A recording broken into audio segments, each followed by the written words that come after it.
कनक भवन दरवाजे पड़े रहो, कनक भवन दरवाजे पड़े रहो, कनक भवन दरवाजे पड़े रहो,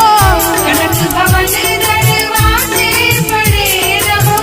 जहाँ सिया राम जी विराजे पड़े रहो, कनक भवन दरवाजे पड़े रहो, सुघर सुपान सुद्वार सुहावे, सुघर सुपान से, सुघर सुपान से द्वार सुहावे,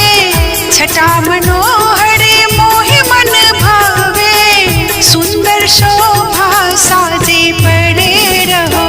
सुंदर शोभा साजे पड़े रहो, कनक भवन दरवाजे पड़े रहो,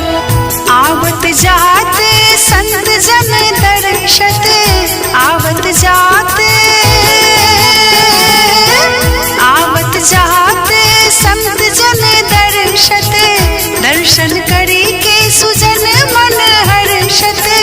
देखत कली मल भागे पड़े रहो,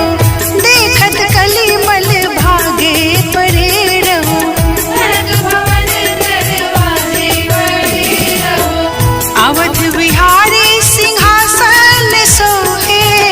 अवध बिहारी,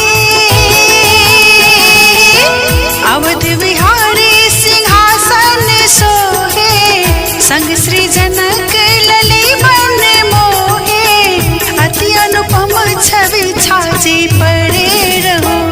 अति अनुपम छवि छाजे पड़े रहो, कनक भवन दरवाजे पड़े रहो, श्री सिया राम रूप ही हारे, श्री सिया राम,